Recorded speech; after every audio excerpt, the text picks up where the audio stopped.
Act 1. The Opening Move.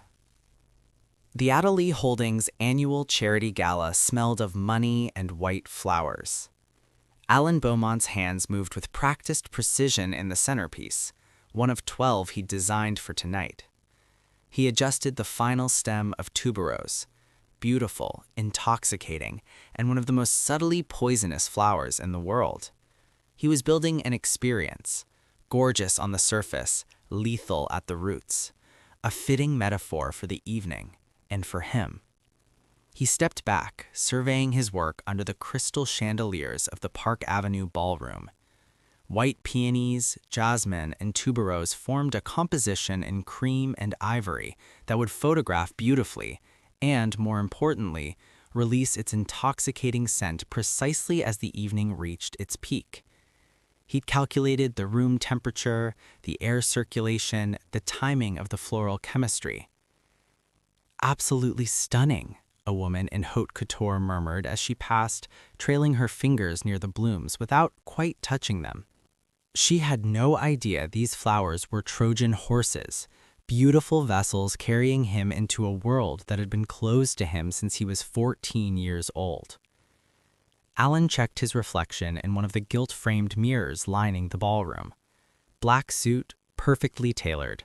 His dark hair swept back to reveal the kind of face that made people pause. Not classically handsome, but striking. Pretty, some had called him, usually right before they underestimated him. He'd learned to weaponize that misconception years ago. His phone buzzed discreetly. A text from his assistant. "Eastern entrance clear. Subject arrived 7:47 p.m. Currently greeting the Shaffords near the bar." Alan allowed himself a small smile. Right on schedule. Damien Adderley was nothing if not predictable, at least according to 3 years of meticulous research. He moved through the sea of evening gowns and tuxedos with the practiced invisibility of service staff. Alan caught his first in-person glimpse of Damien, heir to a luxury goods empire worth $8.4 billion. He was his ultimate goal and target for the night. The photographs hadn't lied, but they hadn't quite captured the reality either. 31, 6'2", wearing a perfectly tailored tuxedo with ease, dark blonde hair, strong jawline, and an expression of polite interest that Alan had learned to read from 100 charity event photos. Present, but not particularly engaged. He had a 3-part plan to catch this man. The idea simultaneously excited and calmed him. Phase 1, make contact. Phase 2, make him want me. Phase 3, make him need me. Alan stepped back, adjusting the cuff of his sleeve, and coolly surveyed the room. The detached calm in his demeanor was the product of a patient, long-game ambition. Beneath his crisp white shirt, his hand instinctively touched the small locket hanging from a thin chain. It contained a photo of his mother, Elodie Beaumont, laughing in her flower shop, her hands lightly dusted with pollen, a picture of the beautiful life a family member had stolen from her.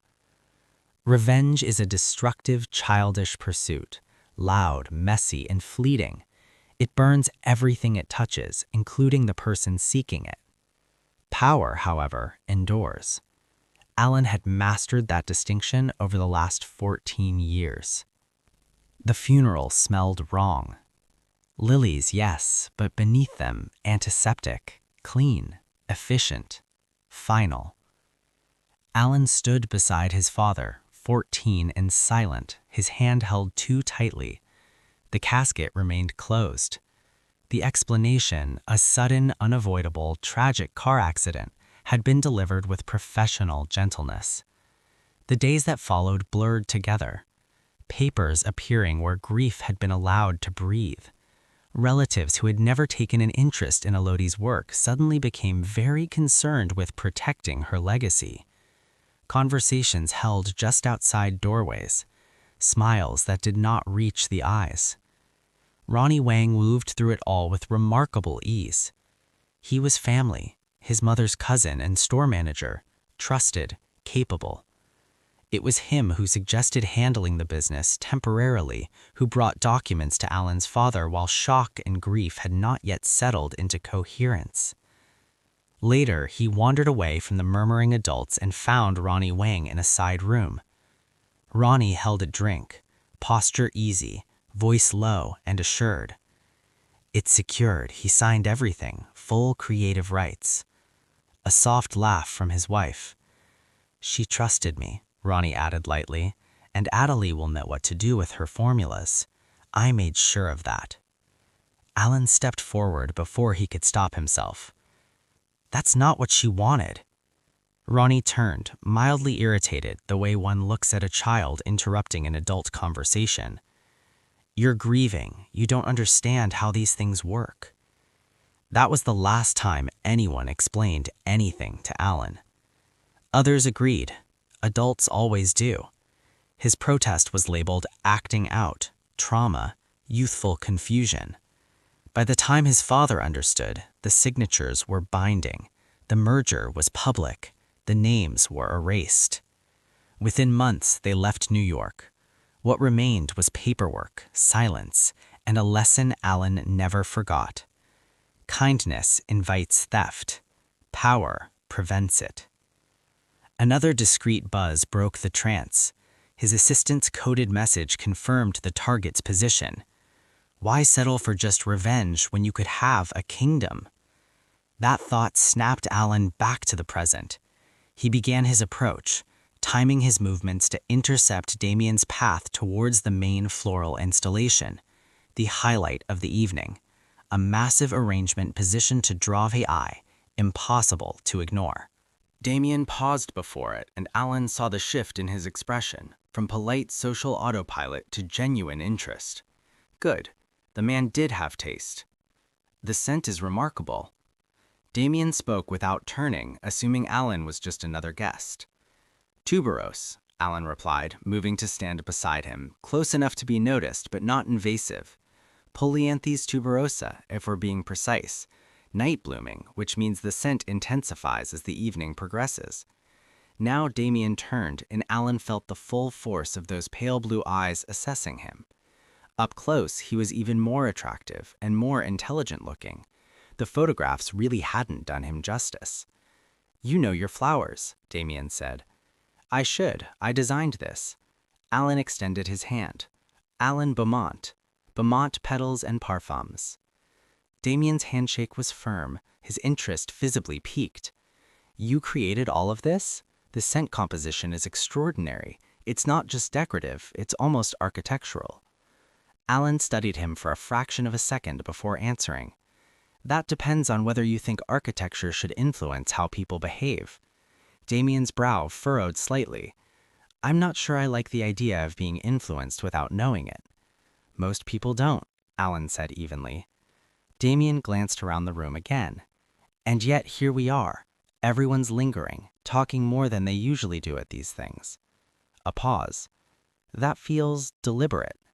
It is, Alan said. He didn't apologize for it. Damien turned back to him. So you're comfortable shaping a room's mood without consent? This was the moment Alan had been waiting for. Only within limits, he said. I don't coerce, I invite. He gestured subtly to the installations. There's no urgency in the scent, no spike, nothing that pushes people towards excess. It encourages presence, not consumption. Damien considered that. You could have made it intoxicating. I could have, Alan agreed. It would have been easy. But you didn't. No, Alan met his gaze steadily, because influence without restraint is just manipulation, and people always feel that, eventually. Damien's shoulders eased almost imperceptibly. That matters to you. It does. Why? Alan allowed a brief pause, not hesitation, but choice. Because craft should elevate people, not override them. If someone leaves this room feeling connected instead of exploited, I've done my job. Damien studied him now with a different kind of attention. That's an interesting concept. And an important one, Alan replied quietly. Damien nodded once, decisive. Then I'm glad you're the one who crossed it tonight. I'm glad you can appreciate the intention, Mr. Audley. His eyebrows lifted slightly. You know who I am? Well, wouldn't it be rude for me not to recognize my employer? Alan smiles playfully, and especially since the decision to work with independent artisans came from you. You're implying you enjoy friction. I'm saying you tolerate it when it's principled. Damien looked amused. I think I need your card, Mr. Beaumont. Alan reached into his inner pocket and produced it. Heavy stock, understated, faintly scented, iris and bergamot. His mother's signature bass notes. Nothing aggressive.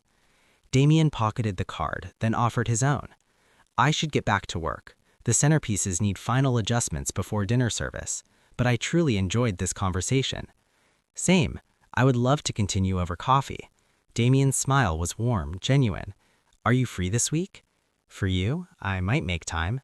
They exchanged another look, this one holding promise, before Alan gracefully excused himself, moving back towards the floral installations for the dinner with the focused calm of someone who had work to do. Inside, the result matched the projection. Satisfaction settled. Not joy, not relief, confirmation. Across the ballroom, he caught a glimpse of someone else, a man in his late 50s, well-dressed, holding court near the bar. Roni Wang, Executive Vice President of Audiobook Holdings' Fragrance Division, his mother's cousin, the man who'd stolen everything. Alan felt no rage looking at him, just cold calculation. Roni thought he'd won 14 years ago. He thought by erasing Elodie Beaumont's name from her own formulas, by absorbing her work into Audiobook's portfolio, by becoming a respected executive, he'd gotten away with it. Enjoy it while it lasts, Roni, he thought, adjusting and smoothing a perfect bloom. His phone vibrated. A new message from his assistant. Photos live, engagement spiking, Forbes lifestyle editor commented. Alan allowed himself a brief smile. Optics mattered. Timing mattered. Everything mattered. As guests began moving toward dinner, as the scent deepened as exactly designed, Alan noticed that Damien's gaze lingered on him before disappearing into the crowd. 14 years ago, Alan Beaumont was a boy with grief and notebooks. Now he was positioned, not fully visible, yet, but inevitable. The apartment above Beaumont Petals and Parfums smelled like 1,000 fragrances made elegant, layered, expensive, controlled. Alan climbed the stairs at 2 in the morning, fatigue humming beneath his skin, his mind sharp with after-image. The gala had gone exactly as planned. Damien Attoli had gone better. Smart, yes. Engaged, curious, but more than that, responsive. Not the polite interest of a man indulging novelty, but the alert stillness of someone recognizing something rare. The way Damien's attention had narrowed during their last exchange, the way his gaze had lingered, not on Alan's mouth or hands, but on his eyes, as if weighing him. That was rare. Alan let himself enjoy it, briefly. He unlocked the door and stepped inside. The front room was all order and precision. Stainless steel counters, beakers aligned with almost obsessive care, amber bottles catching the low light, iris from Florence, jasmine from Grasse, raw materials that obeyed only those who understood restraint. Behind the folding screen, the truth waited. 3 corkboards. Alan poured himself a measured glass of single malt, chosen originally because Damien preferred whiskey, and stood before them. First board, Revenge. Roni Wang's face, calm and confident. A timeline reduced to its essentials. One number circled in red, $40 million annually. Second board, Empire. Architectural sketches, brand concepts, a 5-year map that leapt continents without hesitation. At the center, a photograph of his mother in her first shop, young, hopeful, unaware. Third board, Partnership. Damien Attoli. Not just photos, annotations, professional and personal profile, psychological assessment, dating history. One note circled in red. Responds to competence, bored by admiration. Patterns of decision-making, ethical thresholds. One note underlined twice. Responds to challenge, dislikes being managed, needs to feel chosen. Alan's mouth curved slightly. Most people stumbled into relationships, but for him it was always strategic and built deliberately. His previous relationship had been cataloged: useful ones, pleasurable ones, forgettable ones. This was the most important one, his life partner. He moved to the workbench and unlocked the drawer. The journal lay inside, worn and irreplaceable. Elodie Beaumont's handwriting filled the pages: unfinished thoughts, incomplete formulas, 12 stolen perfumes, one unfinished masterpiece. He had completed it himself 2 years ago and named it Elodie. He had yet to share it with the world. Iris, Turkish rose, sandalwood, strength folded into vulnerability, a fragrance that was subtle but irresistible. "You wanted a small shop and peace," he murmured. "I want something that can't be taken from us again." His phone vibrated. "This is Damien. I know it's late, but the flowers tonight were extraordinary. So was the conversation. Coffee Thursday at 10? Alan felt the quiet, controlled satisfaction settle low in his chest. "Thursday is perfect. Looking forward to it." He turned back to the bench and began preparing for Thursday. Not to impress, to be chosen. Phase 1 complete, and for the first time, the outcome depended on someone who might actually meet him halfway. Act 2. The Courtship. Thursday morning arrived crisp and bright, the kind of autumn clarity that made New York briefly convincing. Alan had been awake since before dawn, not from nerves but from habit. Precision required preparation. The cafe Damien chose was exactly what Alan expected. West Village, discreet, expensive enough to discourage tourists, casual enough to disguise negotiations as conversation. Alan arrived 4 minutes late. Damien was already there, seated with his back to the wall, coffee untouched. He stood when Alan approached, polite, practiced, instinctive. "Alan, thanks for making time." "Thank you for asking." Alan shook his hand. They sat. A server appeared immediately.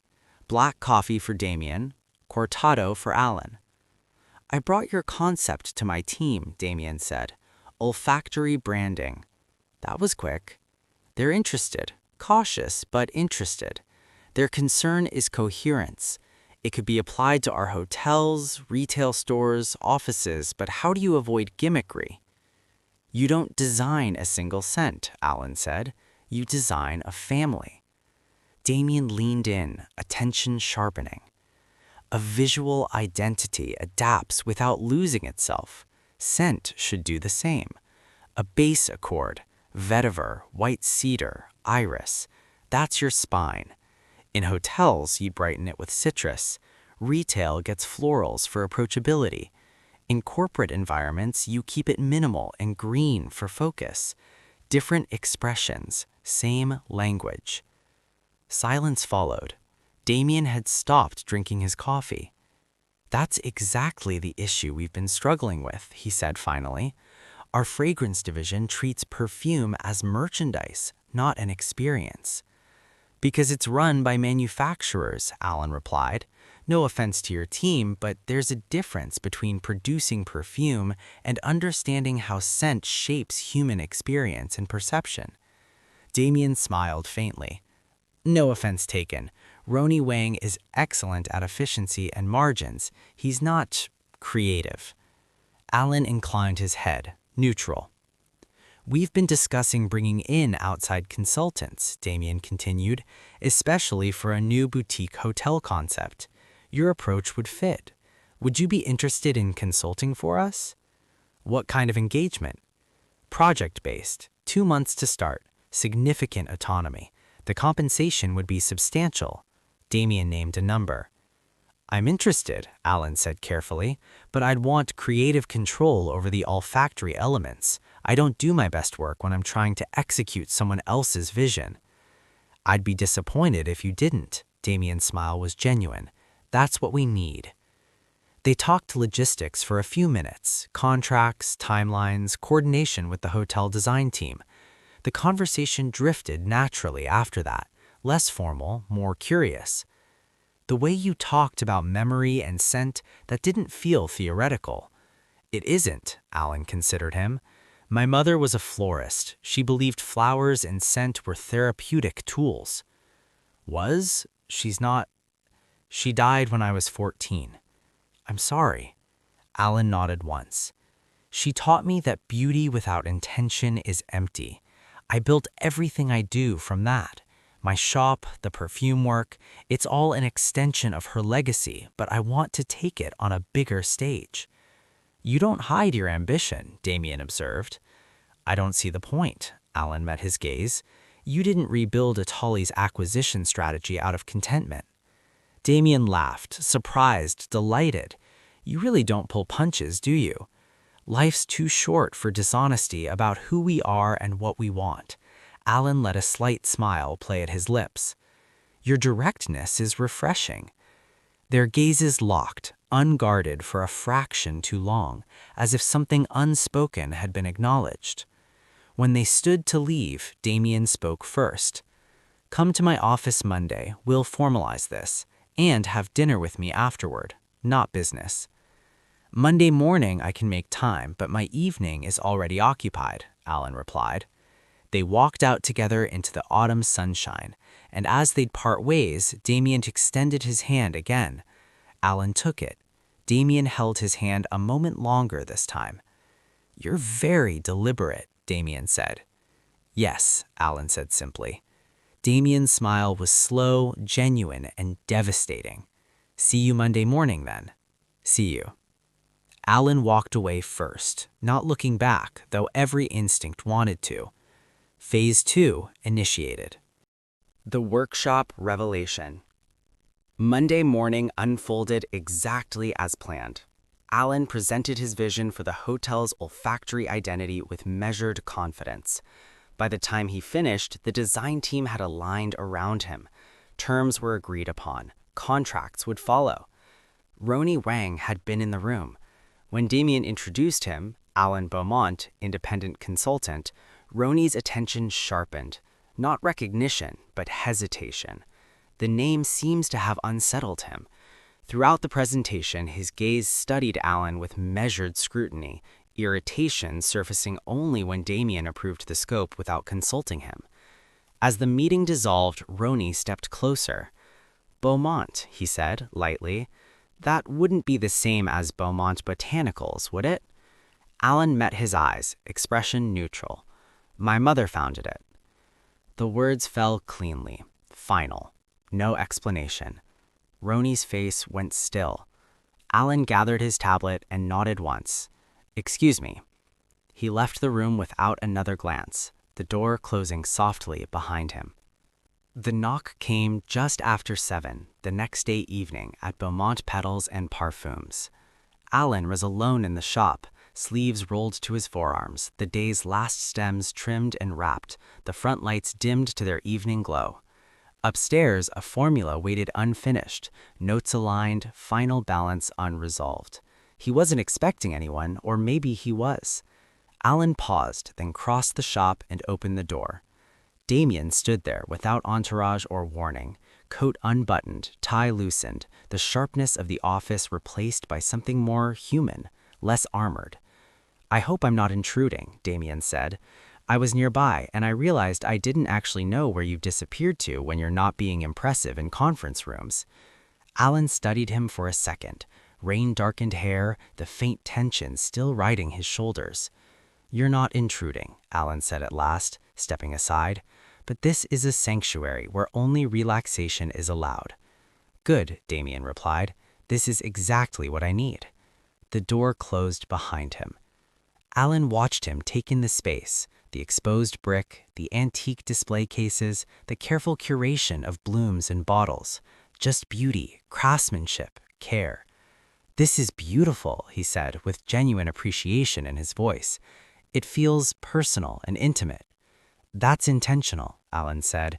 People come here when they want something meaningful, a gift for someone they love, a scent for a memory they want to preserve. How long have you had the shop?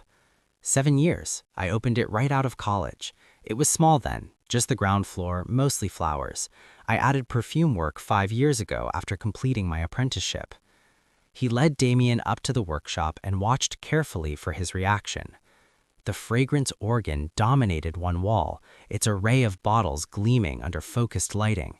The workbenches were organized chaos, current projects in progress, testing strips scattered like fallen leaves, notebooks open to half-finished formulas. But Damien's attention went immediately to the wall of journals, leather-bound, worn, clearly old. "Are those," he asked, "my mother's? Her life work, everything she learned, everything she created?" Alan pulled down one volume, handling it with careful reverence. "This is from 2009. Look at this entry." He opened to a specific page, a formula for a rose-based perfume with detailed notes about balancing the sweetness with unexpected green notes. Elodie's handwriting was elegant, precise, filled with personality. "She wrote like a poet," Damien said softly. "She created like one too. Every fragrance was a story she was telling." Alan closed the journal carefully. He moved to his workbench where his current project waited, a custom scent for a client's wedding anniversary. He selected 3 bottles, unscrewing them with practiced ease. He handed Damien one of the bottle. "Tell me what you smell." He inhaled. Citrus, but not bright, something steady underneath. "Bergamot," Alan said, but restrained by cedar. "You're optimistic, but only when you trust the foundation. You don't believe in brightness that can't support weight." Damien's eyes lifted briefly, filled with surprise and delight. "In this?" he asked, watching as Alan blended another strip. "Iris," Alan said. "It gives spine without announcing itself, like the way you lead. Quiet authority, no need to remind anyone you're in charge." Damien's gaze lingered on Alan's hands as he added a new note to the bottle. "You're different here," he said. "This is where I don't have to translate myself," Alan replied. "Here, give me your wrist." Damien extended his arm and Alan took it gently, turning it to expose the pale skin of the inner wrist. He applied a single drop of the new blend directly to the skin. "Your chemistry runs warm," Alan said closer. "Clean, slightly woody. You don't hide behind fragrance." Damien didn't pull away. "I've never liked anything too loud." "You don't need it." "Scent is information if you know how to read it." Alan turned back to his bench. "You use the same shower products every day, high-end but not fragrance-forward. You drink coffee black, no sugar, which means you don't mask bitterness. You wore different cologne today than you did on Monday, which suggests you choose based on context, not habit." Damien looked genuinely fascinated. "That's remarkable. What else can you tell?" "That you're nervous right now, despite being confident. Your pulse is elevated slightly." Alan paused and met his gaze directly. "You're attracted to me, but you're also assessing whether that attraction is wise. And you're not sure whether the calculating nature of our interaction bothers you or excites you." "Definitely both," Damien admitted. "Is this how you seduce everyone?" "No," Alan said. "Only the ones worth keeping." Damien stepped closer, close enough that Alan could feel the warmth of him. "Well," he said, "I have a policy against dating people in professional contexts. It's messy, it's complicated, and it usually ends badly." "Sensible," Alan acknowledged. "But I'm too attracted and intrigued by you to let this be. And that kind of compatibility is rare enough that ignoring it seems wasteful." "Also sensible. But I need to know something first." Damien's expression was serious now, searching. "Is any of this real, or am I just a calculated target?" "You're a calculated certainty." Alan reached out, not quite touching, but close enough to make intention clear. "The question is whether you can accept that strategy and authenticity aren't opposites." For a long moment, Damien simply looked at him. Alan could see the war happening behind those blue eyes. Caution versus desire, principle versus possibility. Then Damien made his decision. He closed the distance between them, one hand coming up to cup Alan's jaw and kissed him. It was slow, intense, and consuming, but it was also more than that. It was Damien choosing to take the leap despite every logical reason not to. It was trust, tentative but real. When they broke apart, both slightly breathless, Damien laughed softly. "I'm either making the best decision of my life or the worst." "Best," Alan said with absolute certainty. "Your confidence is either incredibly attractive or incredibly dangerous." "Both," Alan said against his mouth, pulling him back in. "Definitely both." Integration and discovery. 6 weeks blurred past in a carefully orchestrated symphony. Alan became a fixture at Adatoli Holdings. The hotel project was a massive success. His olfactory branding concept was being considered for rollout across all Adatoli properties. His role expanded beyond the hotel project. Damien brought him into early conversations around the fragrance division's new artisan line, positioning it as a corrective, a reputational pivot away from mass luxury toward craft. Alan's input was requested for historical reference, comparative analysis, and legacy positioning. "You'll need access to the archives," Damien said easily. "Formulas, acquisition histories, old patents. I want this done properly." "I agree," Alan replied. Roni Wang did not like this. Roni's resistance surfaced first as minimization. In meetings, he reframed Alan's contributions as conceptual, praised their creative ambition before redirecting execution to his own team. When that failed, he questioned scope, timelines, relevance. Damien shut it down every time. "Alan's work is the point," he said once, flatly. "We're not iterating the past." When that didn't work, he tried a different approach by calling him in his office. "I didn't place you right away," Roni said, studying him. "You have grown a lot since last." Alan stayed standing and didn't offer him any reply.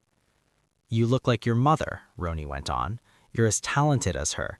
The family would be happy to see." "I am not interested," Alan said flatly. Roni smiled and faltered. "You shouldn't be so proud. Families should help and support each other." Alan met his gaze evenly. "I have nothing to do with Wang's family anymore. If it's not business-related, please don't contact me." He left without another word, the door closing softly behind him. The following week, Roni's mother appeared at the shop. She didn't browse. She didn't pretend to be interested in the flowers. "You share your mother's talent and nature," she said, assessing. "Idealistic." It was a trait that made her difficult. Alan folded tissue paper carefully. "It made her principled." Mrs. Wang smiled thinly. "Principles are expensive." "So is theft," Alan replied. She left without another word. By then, Damien had begun to notice the strangeness of Roni's animosity towards him. "You don't have to absorb all of this alone," he said one night, pouring wine in his kitchen. "Roni is territorial. I should have warned you." "I expected it," Alan replied, without elaborating. He knew that Damien was offering him an opportunity to come clean about the situation. He probably pieced together part of the truth, but in Alan's original plan, this was too soon to reveal the full truth. He needed more time, and he had yet to gather the last piece of evidence he needed. Their relationship had evolved exactly as Alan planned: professional collaboration during the day, increasingly serious involvement at night. Damien introduced him to his inner circle, took him to gallery openings and industry events, and brought him to his family's estate in Connecticut for a weekend. Alan was integrating perfectly, every piece moving into position. A week later, he was provided formally access to Adatoli archives. He used it exactly as intended. He reviewed legacy formulas, cross-referenced patents. The archives were organized chronologically. Alan went straight to 2011-2012, the years of his mother's death and Roni's merger with Adatoli Holdings. His hands were steady as he pulled the relevant boxes.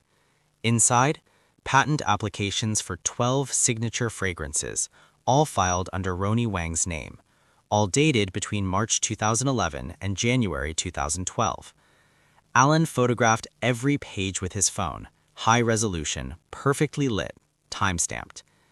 Then he found the acquisition documents. The terms were favorable to Roni. He'd gotten a significant equity position and the executive vice president role. and there in the appendix listing proprietary formulas and intellectual property included in acquisition, 12 fragrances, all his mother's work, none bearing her name, just developed by Bomont Botanicals 2008 to 2011. Alan photographed those too, his jaw tight. Finally, he found the original partnership agreement between Elodie Bomont and Roni Wang, founding Bomont Botanicals in 2008. The signatures were there, her mother's flowing script, Roni's aggressive slash. The partnership terms were clear. Joint ownership of all formulas, both names on all patents, equal profit sharing. Roni had violated every term. Alan documented everything, working with methodical precision despite the fury burning in his chest. This was what he needed, documentation that would hold up to legal scrutiny. As he left the archives that night, his phone buzzed. "I'm up," Damien texted, "thinking about you. Did you find what you needed?" Alan paused before replying. "Yes," he typed. "More than I expected." Alan closed the message and slipped the phone away. The plan was still intact. The evidence is secure. Roni was already cornering himself. Turning point. Damien invited Alan to his private estate for a long weekend, not the family property in Connecticut, but his personal retreat in the Hudson Valley. "I want time with you that isn't interrupted by work," Damien had said. "Actual time, where we can just be." It should have been perfect. Strategically, it was ideal. Deeper integration, intimacy that turned a relationship serious. Yet, as Alan packed that Friday, guilt crept in. Damien had been nothing but careful, protective, and Alan was still hiding the truth about Roni. Soon, he told himself, the timing is almost right. The weekend unraveled him anyway. The estate was a converted barn overlooking the river, exposed beams, glass walls, deliberate minimalism. Damien cooked dinner himself, moving easily in the kitchen. "I don't get to do this in the city. Cooking is meditative. My mother taught me. One of the few things I do that isn't about results." Alan watched him work and felt the careful walls around his heart crumble completely. They ate simply, roasted chicken, wine, and avoided work entirely. Damien asked about Alan's childhood, his mother's flower shop, the boy he'd been before loss hardened him. "I wanted to be a chemist. My mother insisted I learn flowers too. Art and science, beauty and structure." "Best of both worlds," Damien said. Alan hesitated, then chose honesty. "I'm angry. At the universe, at myself, at the circumstances that made her life harder than it needed to be." He almost told him, almost confessed everything, but he let the moment pass. Instead, Damien spoke of his own inheritance, Astely built on ruthless acquisitions, his attempt to turn stewardship into something ethical. "Sometimes I wonder if I'm just putting a prettier face on the same exploitation." Alan crossed the space between them. "You're different because you care. You're paying fair prices, preserving creative control, giving smaller brands access to distribution without destroying what makes them special." He kissed Damien then, tasting wine and something deeper. And when Damien pulled him closer, Alan felt the careful architecture of his plan fracturing at the edges. This was supposed to be controlled. Later, moonlight spilling across the bed and the river gleaming beyond the windows, Damien said softly, "I'm falling in love with you." Alan froze, heart pounding. "I know it's fast," Damien continued, "but I don't believe in hiding how I feel. Life's too short for that kind of caution." And in that moment, Alan realized how much he stood to lose. Act 3. The Revelation. Spring arrived in New York with aggressive beauty. Cherry blossoms in Central Park, warm air thick with promise, the city lunging toward renewal. Alan had been director of olfactory innovation at Asatoли Holdings for 4 months now. He had been precise about this. Every success documented, every innovation tied to his vision. The tension was visible. His shop had suffered 2 suspicious acts of vandalism in 6 months. "We need to talk." Alan looked up from his desk, his office now on the executive floor, to find Ronnie Wang in the doorway, calm, stretched thin. "Of course," Alan said, gesturing to the chairs. Ronnie sat, rigid.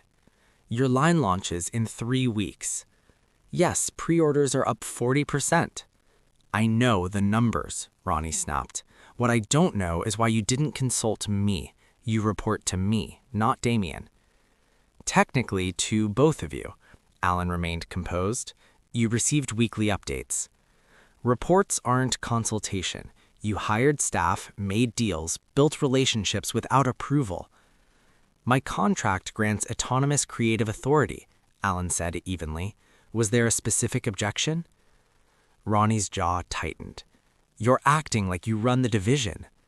"I run innovation. You run operations." Alan met his gaze. "Unless progress itself is the problem."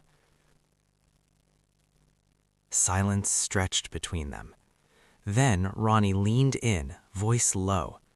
"You arrive out of nowhere, seduce Damien Acetoli, get handed a custom role? Is this your way of getting revenge?" There it was. Fear, paranoia, good. They faced each other across the desk, 2 men claiming legitimacy. Ronnie didn't know this had been 14 years in the making. "Watch yourself," Ronnie said.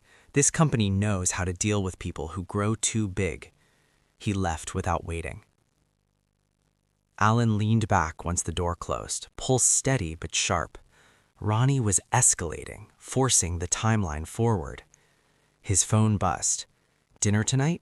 My place. Damien." He smiled despite the tension. 7 p.m.? Perfect. Love you. Love you too. He meant it. That was the problem. Somewhere between strategy and seduction, he'd fallen in love with Damien Acetoli, which made what came next dangerous. Alan opened the file he'd prepared for months, the Elodie Protocol. Evidence, legal strategy, media response, board presentation. He had wanted more time, more leverage, more inevitability, but Ronnie's fear was collapsing the schedule. Alan made his decision. He would tell Damien everything, soon, before the truth could be weaponized against him. He spent the rest of the day preparing, not the documents, but himself, for the possibility that honesty would cost him everything. The first deviation. They were in Damien's penthouse kitchen. Beyond the windows, the city had flattened into reflection and light, a distant abstraction. Dinner sat untouched between them, cooling unnoticed. Damien stood at the counter, glass in hand, too still to be relaxed. Alan watched him and felt something tighten, an unfamiliar tension that had nothing to do with risk. "The board approved the fragrance line expansion," Damien said at last. "We're going international. Paris, London, Tokyo, flagship boutiques." He paused. "They loved your vision." The words should have landed like celebration. Damien didn't look at him when he said them. "And they're discussing a new C-suite role, Chief Creative Officer, full oversight of Ateli's artistic direction." He finally met Alan's eyes. "They want to offer it to you." Alan's breath caught. CCO. That was beyond anything he had projected this early. But Damien's restraint, his distance, cut through the achievement. "That's significant," Alan said carefully. "It's what you deserve, what you've earned." Damien lifted his glass, then set it down untouched. He reached into the drawer beside him and placed a thin folder on the counter between them. Alan recognized it immediately. His pulse spiked. "Background investigation," Damien said. "Standard due diligence after the gala." Alan's gaze dropped to the name printed cleanly on the tab. Beaumont, Alan. "I didn't open it," Damien said, "because I wanted to hear it from you first." His voice remained steady, but something underneath had hardened.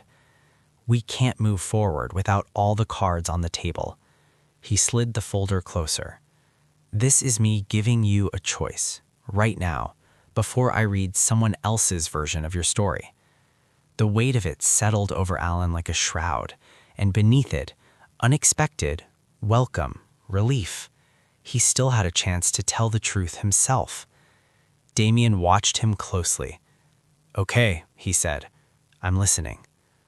Alan opened his laptop, the documentation already prepared. But before any of it mattered, there was context Damien deserved. My mother's maiden name was Elodie Wang. She was Roni Wang's cousin, his business partner. Damien didn't interrupt. I came to Atelier because I needed proof of what he took from her, of how her work was erased. That part is true. Damien's expression tightened. But you were never a tool, Alan said. I chose you from the beginning. I believed you were the person I wanted at the end of this, after the reckoning, after the rebuilding. Silence pressed between them, taut and exposed. I still used your trust, Alan went on. I still let you fall into the middle of something you didn't consent to. That did it. You don't get to decide my role in your story, Damien said. His voice was quiet, controlled in a way that spoke of contained fury. Alan nodded once. I know. Damien picked up the folder, then set it back down, unopened. I need time to process this. His voice faltered just barely. I need you to leave. Alan's chest tightened, but he nodded. Okay. He gathered his things and moved toward the door. Damien. Don't, Damien said sharply. The restraint finally cracked. Don't try to fix this. Just go. Alan stopped at the door. He didn't turn back. I love you. I won't pretend otherwise, but I won't ask you for anything. Then he left. The elevator carried him down in silence. For the first time since he was 14, Alan felt real fear, not of survival, but of loss. He hadn't miscalculated. He had mistaken Damien's openness for something he could control, and it had cost him everything that mattered.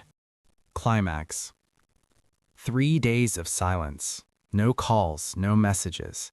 Alan went to work each day, finalized launch logistics, maintained his composure. Underneath, he prepared for war, because Ronnie had made his move. Monday afternoon, Alan's assistant had delivered a message. Ronnie Wang had requested an emergency board meeting for next week to discuss serious concerns about Director Beaumont's conduct and qualifications. He was trying to get him fired before he could be exposed. What Ronnie didn't know was that Damien had scheduled his own board meeting for Thursday morning. Agenda: Fragrance Division Historical Review and Creative Attribution. Alan didn't know which side Damien would stand on. With his plan spiraling and the risk of losing Damien and everything he'd built, he took one final, desperate chance. He walked into Ronnie's office before the end of the day. Do you really think firing me will let you keep your life intact? Alan asked calmly. Ronnie sneered. Are you scared now, Beaumont? You should be, Alan replied. Let's see how well your past survives scrutiny. Ronnie's color drained. Alan left without another word. Now he has set the stage. Tuesday night's quiet was broken by a crash. He rushed downstairs only to find the flower shop engulfed in flames and the front doors chained from outside. It was an arson attack designed to trap him. He called the dispatcher while fighting to slow the fire. The only thought that steadied him was knowing his mother's irreplaceable journals were already moved. Sirens screamed, and he held on until hands pulled him into the cold night. He woke to white walls and the steady beep of a monitor. Alan. Damien sat beside the bed, jacket off, eyes dark with something close to fear. You're okay, Damien said quickly. Smoke inhalation, exhaustion, that's all. Alan swallowed. The flower shop. Damaged but salvageable. A pause. The police are tracking down the culprit. Alan closed his eyes, then opened them again. Damien hadn't moved. "You're here," Alan said. "Of course." Silence settled between them, heavy, unresolved. "I could have lost you tonight," Damien said, more to himself than anyone. Damien exhaled, anger and relief tangling. He pressed a kiss over Alan's forehead. "Get some sleep," he said quietly. "We'll talk after." It wasn't forgiveness, but it wasn't goodbye. And for now, that was enough.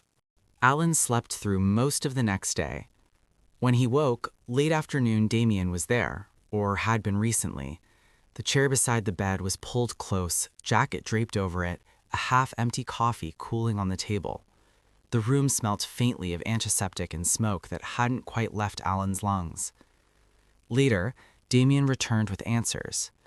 "You're improving," he said quietly, checking the monitor without touching it. "They're keeping you one more night." Alan nodded. His throat still burned. "The fire?" "The culprit was caught," he said quietly. "He was hired through intermediaries. The payment came from Ronnie's wife." Alan closed his eyes briefly. The words settled slowly, heavily. "She just wanted you in the shop gone." Alan exhaled, the motion pulling at his chest. "Thank you for finding out." Damien sat down finally, exhaustion catching up to him. "I called an emergency board meeting," he continued after a break. "Submitted the fire report, the financial trail, the prior documentation you uncovered." His voice hardened slightly.